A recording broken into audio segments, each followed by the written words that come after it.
Hello, welcome back to the channel. This is my friend's 2010 Vauxhall Insignia. It's a 2-litre TDCI on 160 brake, around about that mark. Almost identical mechanically to my own Insignia. Now recently I've done my own cam belt and he asked me if I'd be kind enough to have a go at doing his. I thought, well, that's a good opportunity to create a video to give people hopefully a little bit of inspiration that, you know, anybody with a basic set of tools and a little bit of confidence can actually have a go at this. I must stress though that I'm not a qualified mechanic. This is not something I do for a living, this is my hobby, but I did create the channel to hopefully inspire people to have a go themselves. So I do hope you find this useful. Now there is a process to follow when you're doing the cam belt, and there are some very specific torque settings and ways to tension the belt and that kind of thing. I'll try and make all that as clear as possible, and in the description there's going to be all the torque settings that you're going to need. So I think the first thing we'll do is we'll get the car up in the air, get the wheels off, get the inner wheel lining off, and then we'll have a little look about what's involved to get this job done.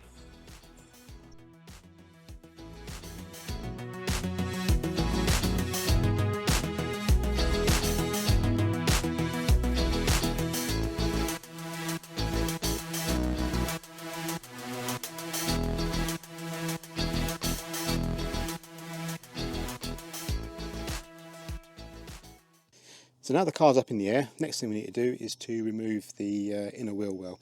Now there's a T20 there, T20 there, T20 there, and a few clips, and looks like a cable tie to remove.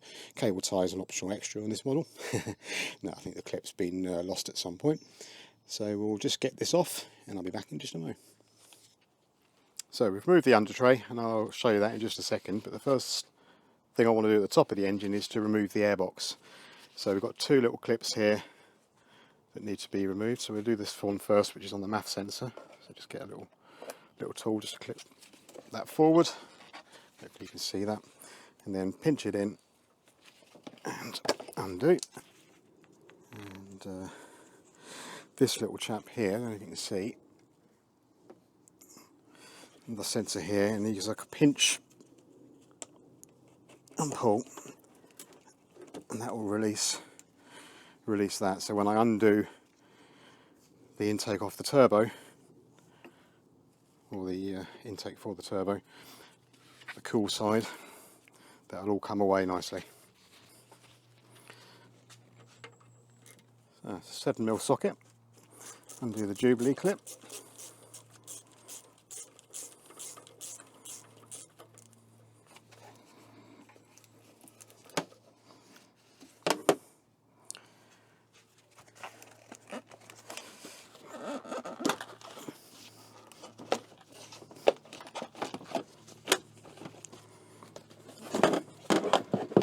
And then there's one last little pipe, and if you can just see, just here, which needs to be pulled off. Now they can be just a little bit tight to remove, but in this case not too bad. And then that means your airbox now is completely out of the way and gives you really good access, or the best possible access.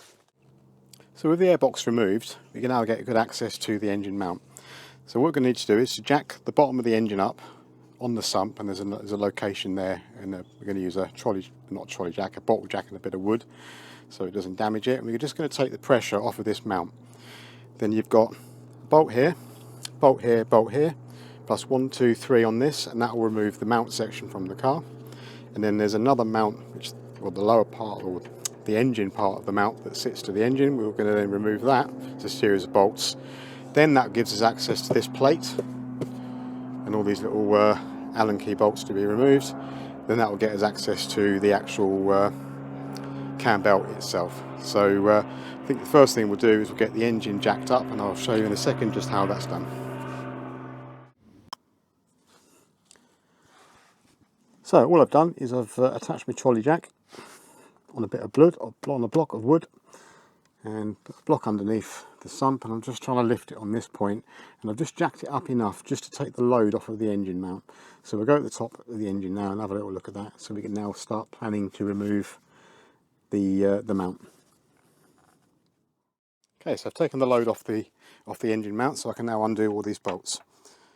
So we'll start with the engine first.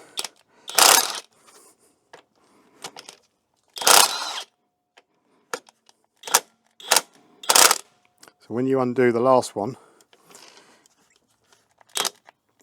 your engine is going to move a little bit, so don't be alarmed by that, it's just settling.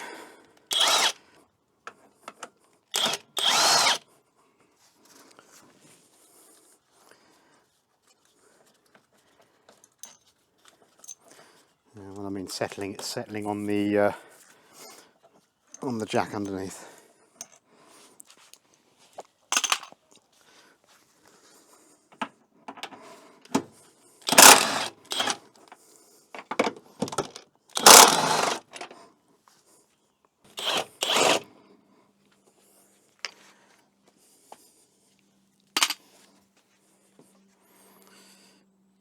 Cool. Always try and remember where everything goes, and then that's the mount now fully removed. So the next challenge is to remove this mount here. Now before we do that, what I'm actually going to do now is take the pressure off of the auxiliary belt, and that's done by way of, if you can see in the video, in fact I'll try and bring you in a little closer.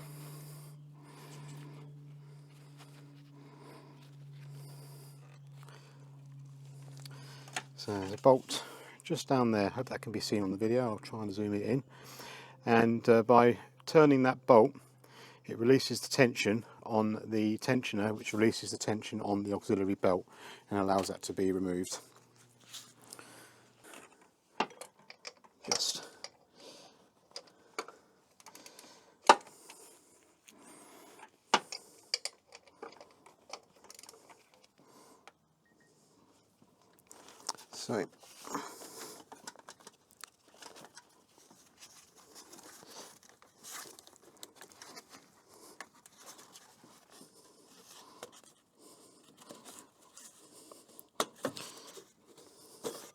so whip the belt off the top pulley, allow the tensioner to relax, and then you should be good to completely remove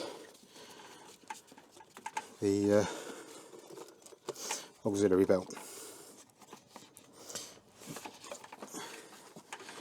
Now I have got another belt to go on, but the owner of the car has queried that it might not be the right belt. So if you're 100% confident that the belt is right and you're changing it, you can cut the old belt off, but I don't like to do that. Just take it off, inspect first, and then make sure we're good.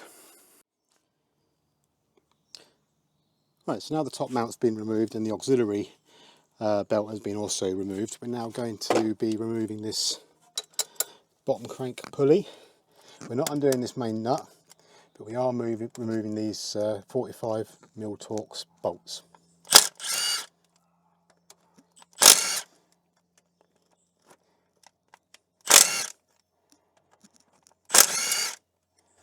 So much easier when you use an impact gun.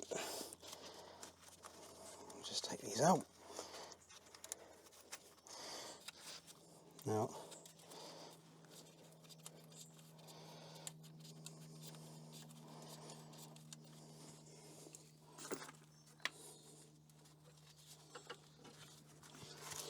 the pulley itself can be a little bit tight. It's been on there a long while.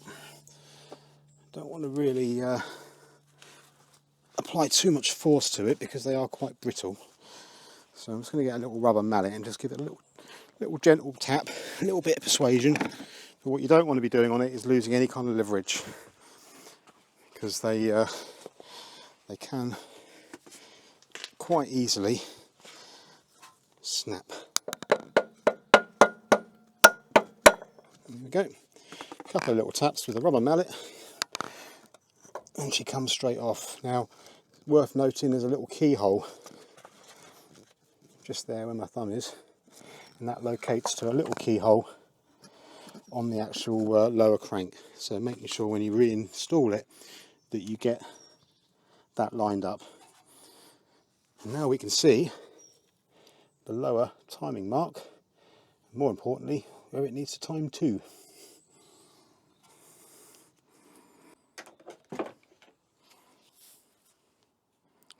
So next thing to come off, top of the engine cover. You could always do that first, of course. It's just a simple matter of pulling it up on the clips. There we go. And just set that to one side. And then using a 5mm Allen key, just go around and undo all of the bolts for the cover.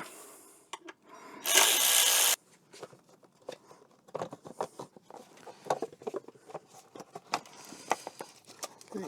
A little bit of a wiggle, and there we go. You can now see the cam belt for the first time properly. To be fair, it doesn't look too bad. It's pretty good. So the next thing we need to do now is to remove this bracket here for the engine mount. And it is just a series of 15mm bolts. There's a couple hidden underneath. One there, one there. So I'll just quickly get that undone. So now, for the first time, we can now get access and see the cam belt in its entirety. So what we've got going on. This is the tensioner. Okay, now there's a very specific way of retensioning that, and I will show how that's done later on.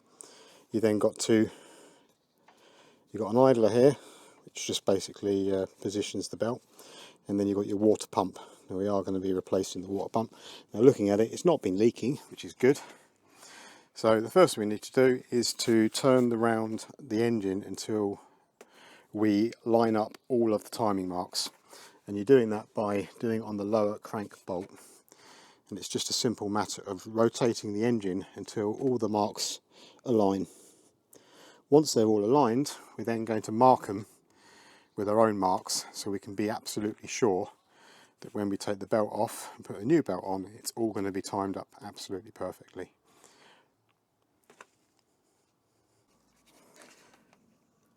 Right, so always work in the rotation of the engine, and what we're looking to do is to rotate it around until everything lines up. And I'm pretty sure we're getting there now. So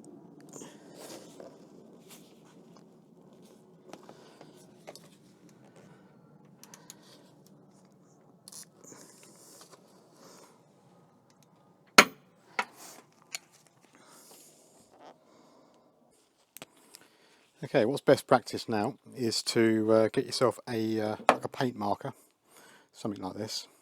Get them off Amazon, and make your own marks exactly where things need to be timed to.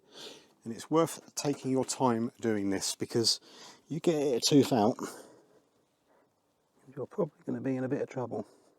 You don't need to time up the water pump, like the fuel pump, which is on the left hand side here. Nevertheless, I am going to make a little mark. So let's have a little look at what I've done.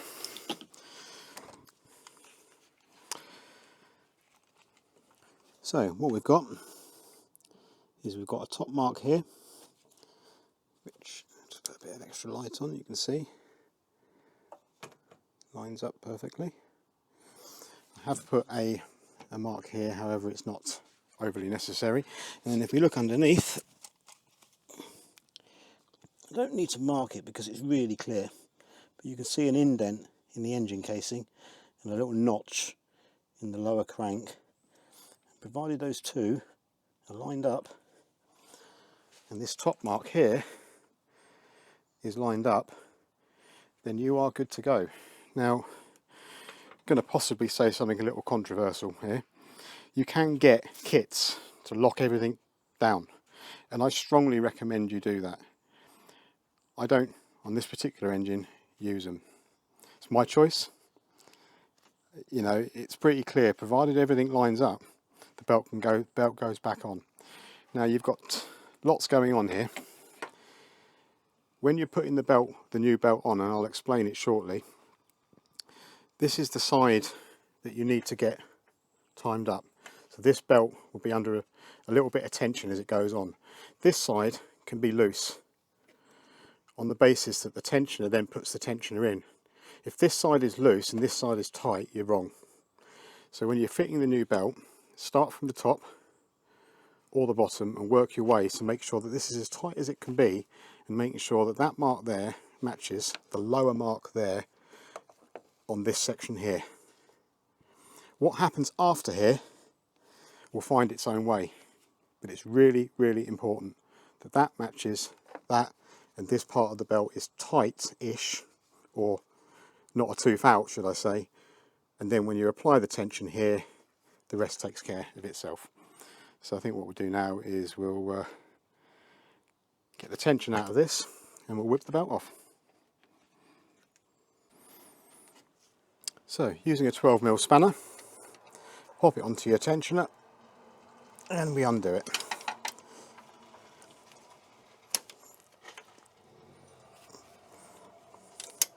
And once you've undone it, we can now see that the tension has gone out of this side, but it's still relatively taut this side, and that's what I was talking about earlier.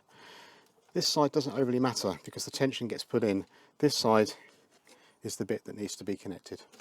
So now that's done, you can now take the belt off.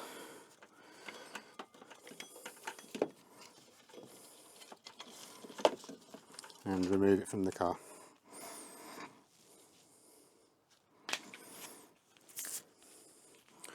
And then whilst we're here, we can then remove this bolt for the tensioner. And there's a very specific way to retension these, and I will show it later.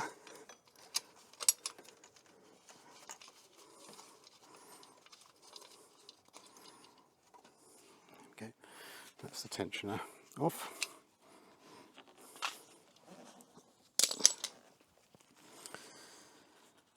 And then we're going to also remove this idler, I think that's what they call them, because there's one of those in the kit.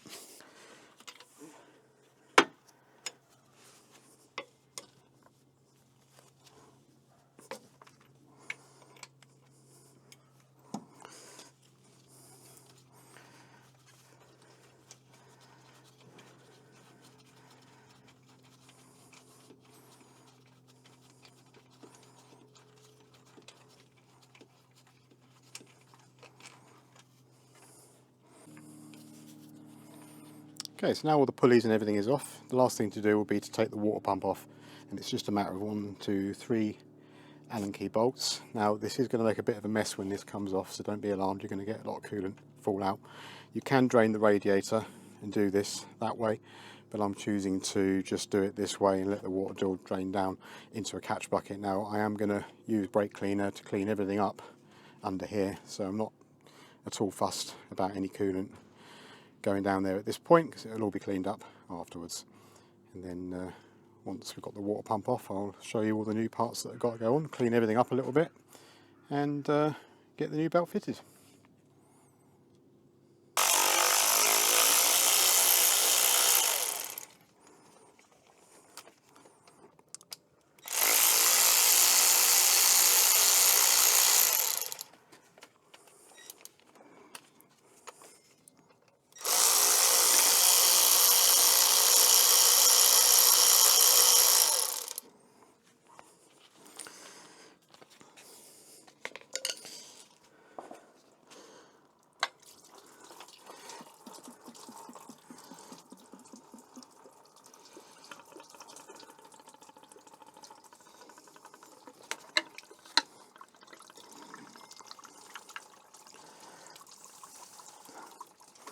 And there's your water pump. Not actually in too bad a condition, to be fair. And this has got a metal gasket on it with these little clips that hold it on, but I'll show you that on the new pump. So the surface on the engine is actually quite clean, but I'm going to use just a little bit of green Scotch pad just to clean it up a little bit. I don't really want to be scoring anything with anything too abrasive, but this just does the perfect job. If you had any sort of heavy soiling, you can use a razor blade as well to clean it up. So I'm just going to quickly just rub around there and just make sure that everything is nice and clean, and as soon as I'm done I'll show you the result. Right, so there are a couple of areas that do just need a little bit of clean up with the razor blade. Actually, it was a little bit more soiled than I thought. And what you're looking to do, you're not looking to scratch the surface, but you want to get the blade nice and flat and almost treat it as if it were a piece of glass. Flatter the blade, you're just scraping away the residue, not looking to scratch the surface, because what you do not want under any circumstances is a scored surface, because then you're going to get a water leak. You're really asking the gasket to do a lot more work than it's designed to do. So take your time, keep the blade nice and flat, and just run it over, and any little bits that are stubborn and stuck, that will just come away nicely. Okay, now that's done, just wipe it off with a nice microphone. Okay, so I've had a little bit of a clean up of everything, and it all looks pretty good everywhere. There's still a little bit of coolant just seeping out. That will take time to come out. I'm now going to have a quick look at the new parts just to make sure that everything is in order. So we've got an idler, the all important tensioner,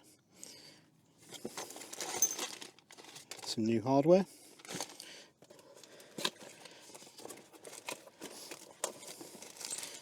gasket for the water pump, the new water pump, and sitting underneath a brand new belt.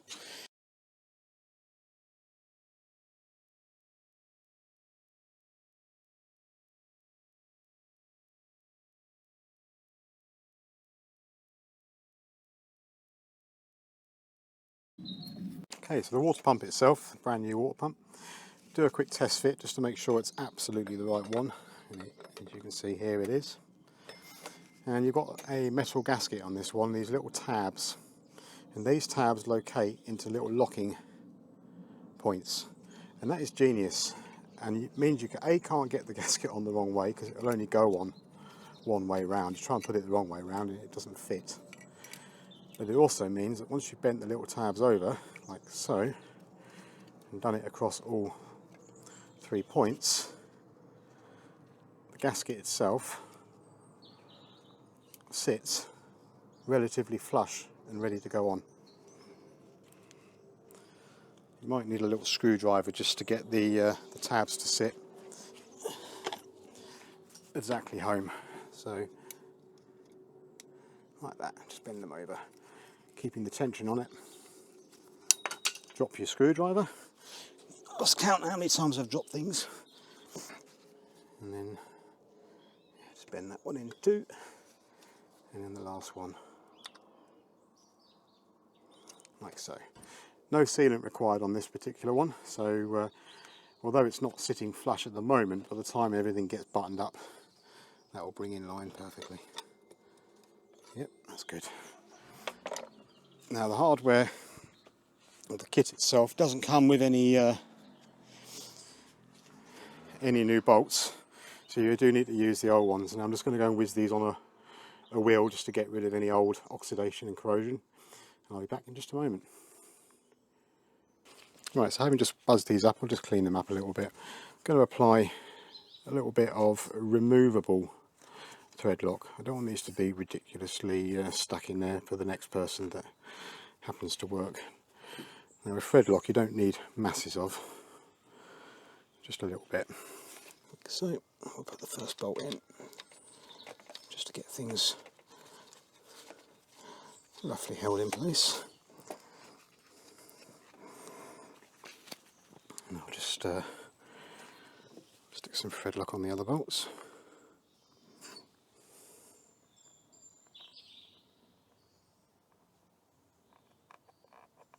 Just a little bit, not a lot.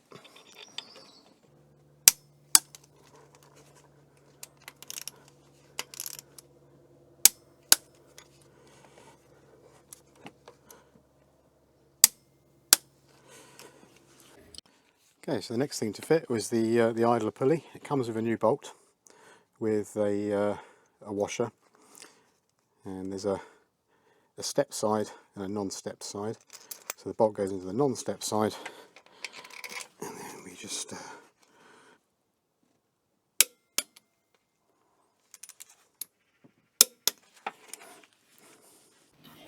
okay, so the next part to fit is going to be the tensioner. Now the way this works in your objective, once you've put your new bolt in and you've actually correctly fitted it, is to get this arrow here to line up with that dot there. And there's a little tab here that you can use, and you put in a bolt, screw in the bolt down here, which you can lever against with the screwdriver against the bolt, against the tab, to line it up. That all sounds a bit complicated, but it actually is probably one of the best designs I've seen on this. There's also down here, hopefully you can see, a small little pin in the engine casting that lines up with this channel, and it's really important that that lines up, because that stops this from moving in a certain direction, but it allows it to slide as it rotates. So it's just a simple matter of popping that in, popping in your bolt,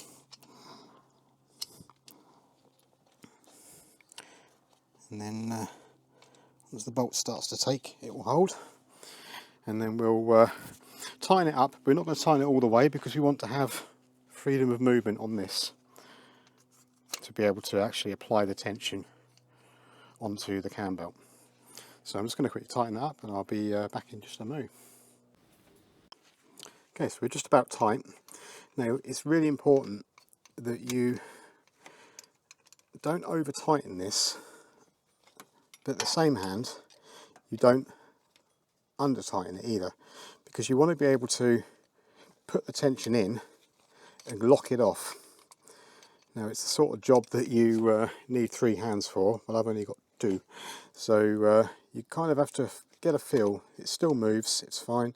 Now if you can turn the spanner and it lock, and then release the spanner and then it releases just enough to slide, that's kind of what you want at this stage, because you want to be able to, when you've got the tension in, hold the tension and lock it off. But what you don't want to be doing is rotating this nut too many times, because chances are it's all going to come out of alignment, and then you're going to have to reset the whole process again. But that's kind of ready to go. So we're kind of now ready to double check our timing marks and think about putting the belt on. Right, so before we fit the belt, I'm just going to double check that the timing mark up here is still correct, which it is, and the lower timing mark, if you can see there on the camera, is still timed up there as well. And it's really important in this stage that you keep referencing those marks. Now the belt itself has got direction arrows. You always want these arrows here pointing towards the front of the car. And all I'm going to do for the moment is hook the bottom on. Now there are also lines which you can get lined up, but I'm not overly fussed about that. So I'm going to get the bottom on first, just by hooking it on.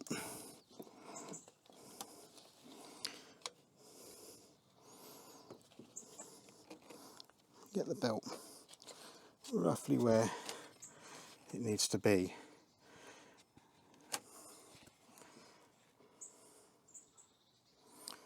Okay.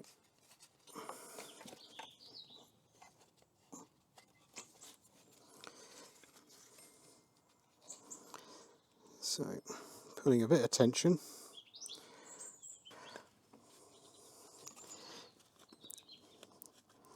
And it is a case of just keep going until it clicks in. You want it, as I say, tight at this point, but loose on the other. And there we go.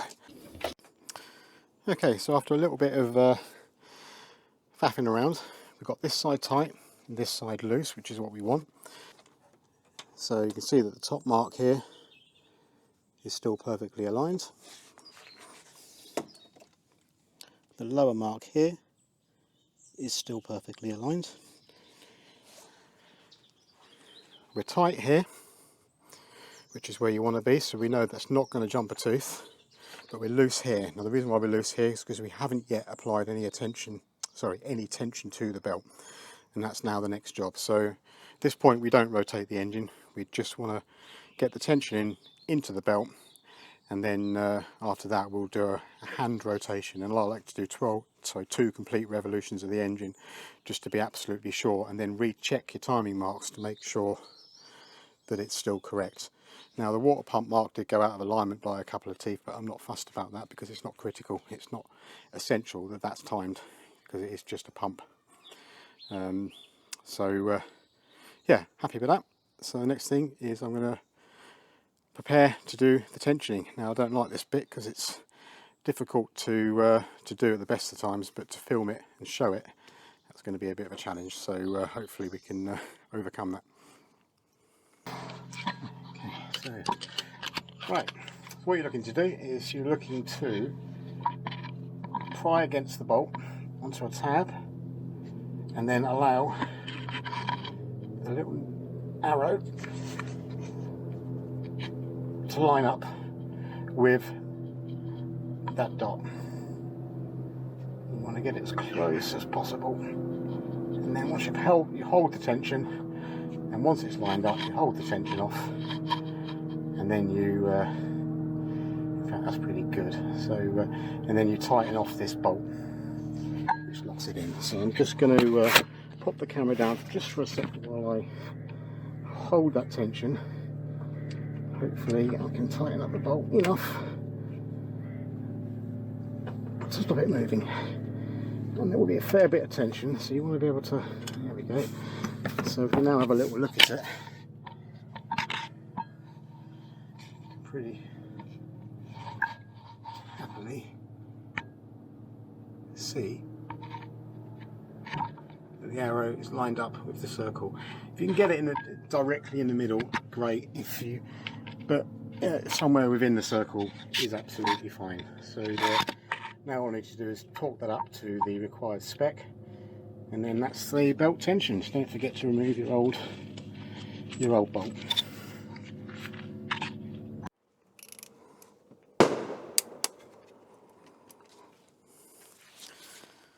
Sorry about the bangs if you can hear it. It sounds like they're shooting pheasants. Right, so that's the belt now all fitted. Before I rotate, I'm just going to recheck once again my little timing points just to make sure that everything's correct. So the top is fine and the bottom is still perfectly timed. So now I'm happy to turn the engine over. And I'm looking to do 2 complete turns.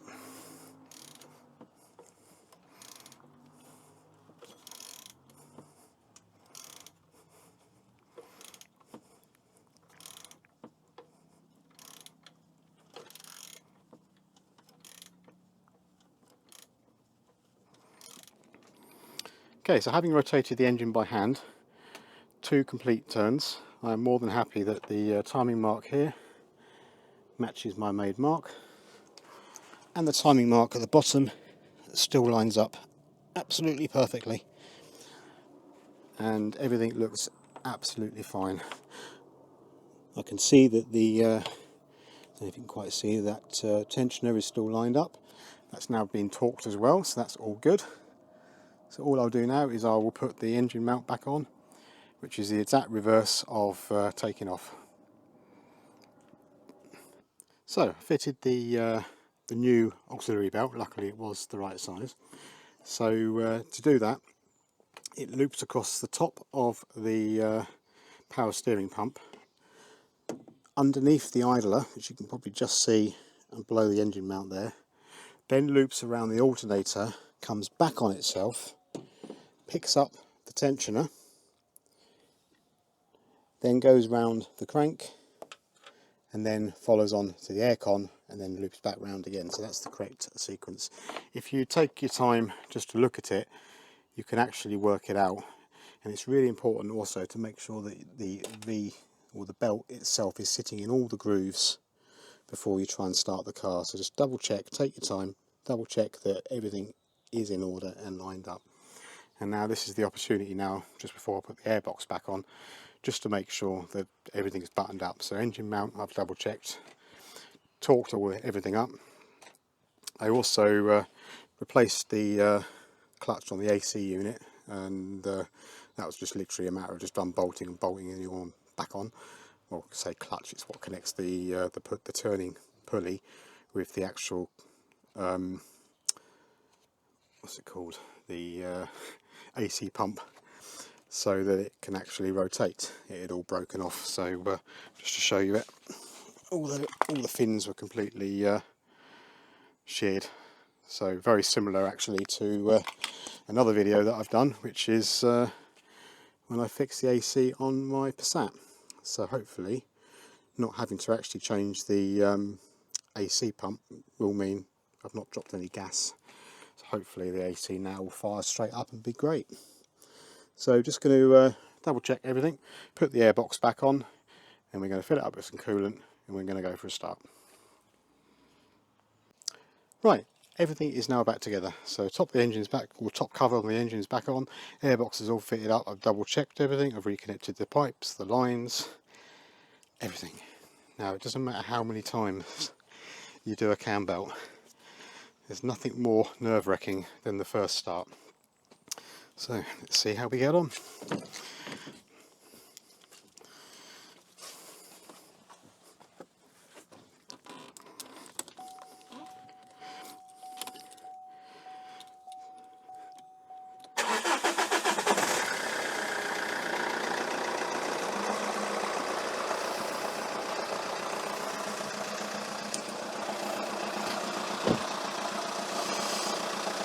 And so far so good. Started up, so I'm going to now keep an eye on the water levels, just to make sure that it starts pulling water from the reservoir. There is a bleed nipple at the top of the radiator, or a bleed valve at the top of the radiator that you can release.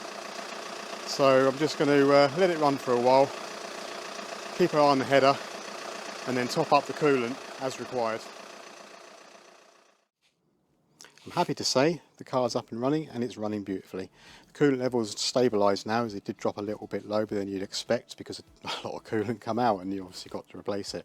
Now over the next couple of days that may drop again as escaped air makes its way out of the system. It doesn't always come out in one hit. So altogether, really pleased with that result. Cam belt done. It's a bit of a nerve-wracking moment when you turn the key, but it sounds fantastic, so I'm really pleased.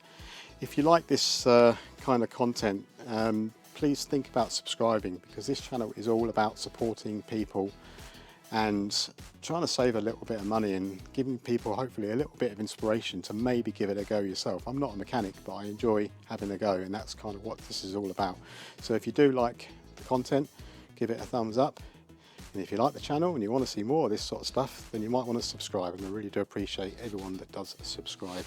In the next video for this car, it's going to be a full service, so I look forward to seeing you in that video. Thanks for watching. Bye.